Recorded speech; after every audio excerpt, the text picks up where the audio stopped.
ये सब सर्किल के क्वेश्चन हैं जो कि मोस्ट इम्पॉर्टेंट क्वेश्चन है। इसी टाइप के क्वेश्चन आप लोग को प्रैक्टिस करने हैं। 2-3 मैं बता दे रहा हूँ। जैसे कि मान लीजिए ये फिगर है ABCD, ये साइक्लिक क्वाड्रेटियल है, ठीक है। यहाँ पर आपको जो है एंगल BAC की वैल्यू निकालनी है और BDC की वैल्यू निकालनी है, ठीक है। तो पहले हम BAC की वैल्यू निकालेंगे। तो इन ट्रायंगल ABC में देखिए कितना हो जाएगा, ये एंगल और ये एंगल तीनों का सम कितना होगा, 180 डिग्री होगा। तो BAC का सम कितना होगा, BAC एंगल की वैल्यू कितनी होगी, हो जाएगी 180 माइनस 69 प्लस 31 डिग्री, यानी ये एंगल को ऐड करके 180 में से माइनस कर देंगे। तो ये आपका हो जाएगा 180 माइनस 100, तो ये हो जाएगा 80 डिग्री। और आप जानते हैं कि सेम सेगमेंट में जो एंगल बनते हैं वो इक्वल होते थे। एंगल BDC इक्वल टू हो जाएगा angle BAC equal to 180 degree. आपके 80 डिग्री का एंगल हो गया। इसका आंसर यही होगा। अब इस टाइप के क्वेश्चन में देखिए, जैसे कि यहाँ पर 2 सर्किल है, इसका ये कॉमन चार्ट है CD। तो यहाँ पर देखिए ये जो एक्सटीरियर एंगल है, ये एक्सटीरियर एंगल थ्योरम में पढ़े होंगे, ये एक्सटीरियर एंगल इस एंगल के इक्वल होगा। तो एंगल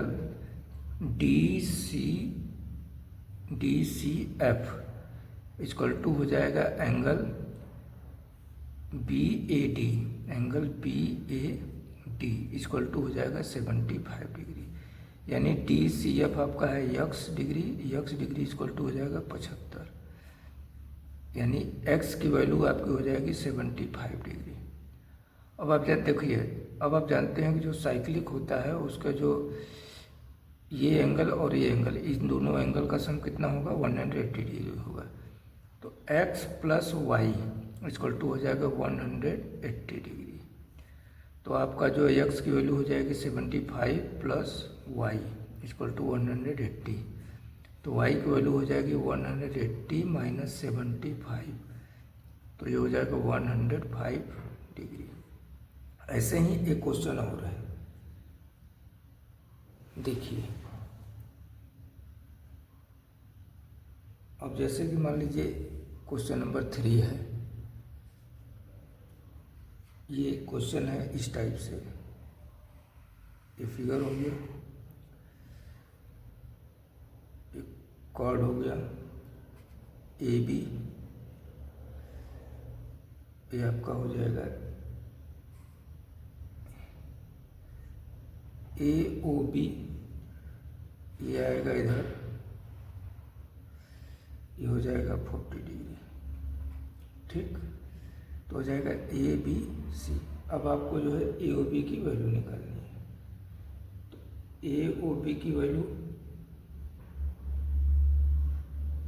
देखिए, एंगल AOB इक्वल टू आपका हो जाएगा ट्वाइस एंगल ACB, तो हो जाएगा 2 × 40 यानी 80 डिग्री। ये आपके इम्पॉर्टेंट क्वेश्चन है।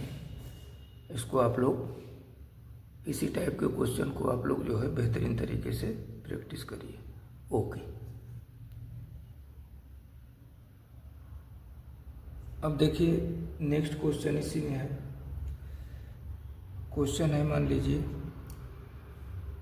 x² प्लस x का whole square plus 4x² plus x minus 12, इसको फैक्टर को सॉल्व करना है। तो इस फैक्टर को करने के लिए हम क्या करेंगे, देखिए, let x² plus x equal to हम मान लेंगे k, तो यहाँ पर जाएगा k² प्लस 4k माइनस 12। अब इसका फैक्टर करेंगे, इसका फैक्टर आपका हो जाएगा k² प्लस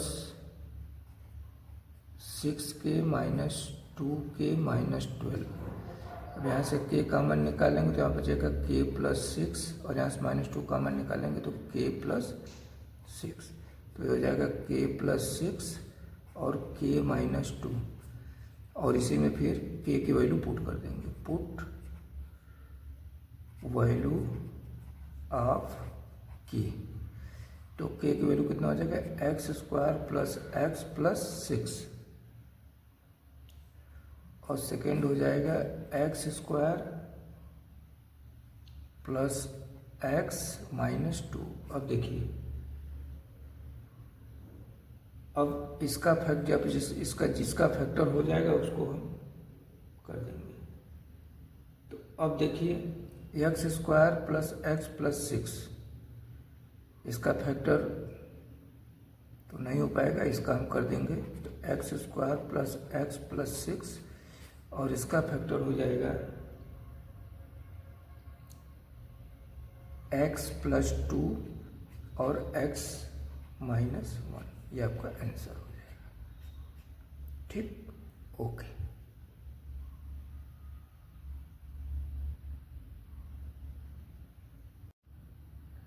जैसा कि हमने आपको बताया है कि ये एनसीईआरटी का इम्पॉर्टेंट चैप्टर का इम्पॉर्टेंट क्वेश्चन है। जैसे चैप्टर 1 का एक्सरसाइज 1.1 का क्वेश्चन नंबर 3, 4, एक्सरसाइज 1.2 का question number 3 and so on. ऐसे ही चैप्टर 2 के जितने भी क्वेश्चन हैं, ये सभी क्वेश्चन आप सभी स्टूडेंट लोग सॉल्व कर लीजिएगा। ठीक है, हमने जो है ये बता दिया है।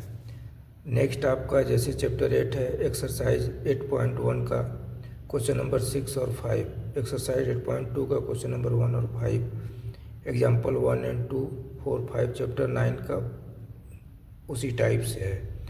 लास्ट में चैप्टर 1 है, अरे चैप्टर 11 है, इसका 11.1 का क्वेश्चन नंबर 4, 6, 8, इस टाइप से लास्ट आपका है एक्सरसाइज 12.1, इसका जो है क्वेश्चन नंबर 2 और 5 और एग्जाम्पल नंबर 4। ये सभी चीज़ें बहुत इम्पॉर्टेंट है, इसको सभी स्टूडेंट सॉल्व कर लेंगे।